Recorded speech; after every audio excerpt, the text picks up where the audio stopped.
Garde à vous.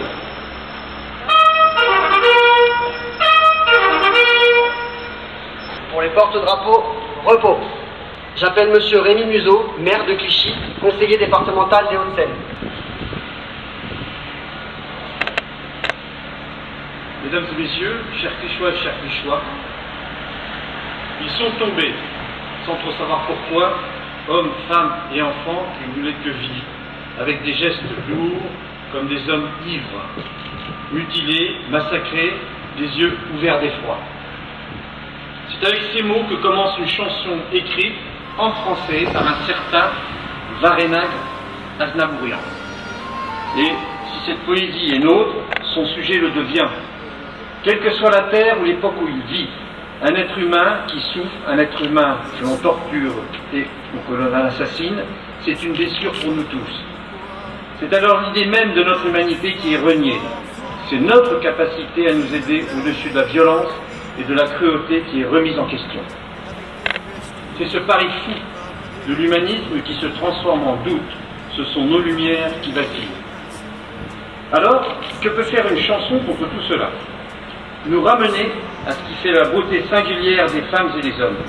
Ces créatures capables du pire et pourtant animées d'une grâce également. Cette grâce qui fait vibrer la voix quand la chanson nous touche, que ses paroles sont sincères et que ces images nous ouvrent grand les yeux jusqu'aux larmes. L'auteur de ce texte, vous l'avez bien compris, est celui que nous connaissons tous sous le nom de Charles Aznavour, né à Paris en 1924 de 2 parents arméniens et dont la famille maternelle a été décimée. Cette chanson, il l'a enregistrée précisément il y a 43 ans, la nuit du 24 avril. Cette date n'est évidemment pas due au hasard. Il s'agissait des 60 ans de la grande rafle des intellectuels arméniens qui a eu lieu en 1915 à Constantinople, capitale de l'Empire ottoman. Cet ouragan de haine emporta vers l'abîme plus de 2000 intellectuels, élus au Parlement, hommes d'église, enseignants, médecins, avocats, journalistes et artistes. Dans la pénombre du premier conflit mondial, le premier génocide de l'ère moderne prenait forme. Une première année absolument terrible et des massacres qui se poursuivront jusqu'en 1923 provoqueront la mort de plus d'1 million d'hommes, de femmes et d'enfants. Des Arméniens, mais aussi des Assyriens, des Chaldéens, Syriaques, Grecs ou Yézidis. Tous ces innocents à qui l'on reprocha tout simplement de vivre. Parce qu'ils n'avaient pas la bonne religion, parce qu'ils ne parlaient pas la bonne langue, parce qu'ils avaient, à vrai dire, en eux quelque chose d'un peu trop proche de nous, Européens, Occidentaux, et que l'heure était à la guerre, au soupçon et à l'injustice. Aujourd'hui, près d'un siècle après les faits, nous sommes là, ensemble, à plusieurs milliers de kilomètres des lieux où se sont déroulés les faits pour accomplir notre devoir de mémoire. Et il ne s'agit pas de donner bonne conscience, mais tous ces innocents, si on les oubliait, seraient comme tués une seconde fois. Oui, ce génocide a eu lieu, et là n'est plus la question. Oui, tout le monde et son histoire ne sont pas toujours à la hauteur de nos souhaits et de nos valeurs. Et nous voudrions qu'à chaque injustice, les démocraties répondent et interviennent. La réalité des affaires internationales est tout autre. Il nous faut encore aujourd'hui assister devant nos écrans à de véritables tragédies qui nous laissent impuissants. Pourtant, cela n'empêche pas notre nation de marquer d'une pierre blanche une date comme celle-ci et de célébrer la mémoire des disparus, rappelant ainsi la solidarité de la France avec les victimes et sa lucidité quant à la férocité du monde. Mesdames et messieurs, il se prénommait Abgar, Agop, Ovid, Constant, Mika, Raphaël ou Zadig. Elle s'appelait Anouche, Artémis, Louis, Nina, Usine, Nazémi ou Yéva. Ils sont tombés pour entrer dans la nuit éternelle des temps au bout de leur courage. La mort les a frappés sans demander leur âge, puisqu'ils étaient fautifs d'être enfants d'Arménie. Ainsi se finit la chanson et se transmet le souvenir. Je vous remercie. Garde à vous.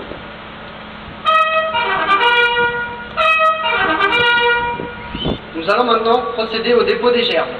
J'appelle Monsieur Rémi Museau, maire de Clichy, conseiller départemental des Hauts-de-Seine, et Madame Sylvie Jean, conseillère municipale déléguée aux anciens combattants.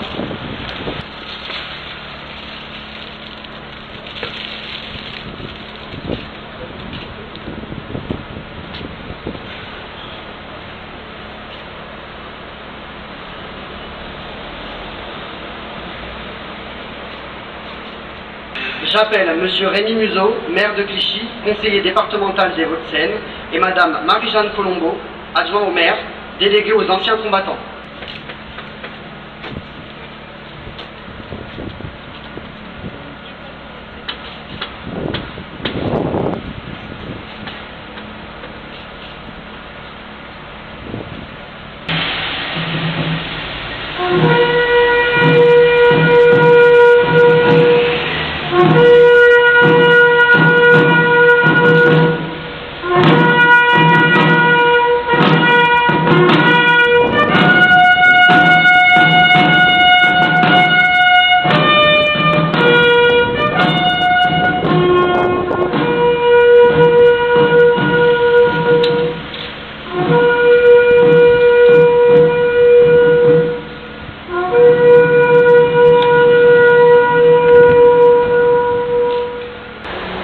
L'hymne national arménien.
La Marseillaise.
Pour les porte-drapeaux, repos.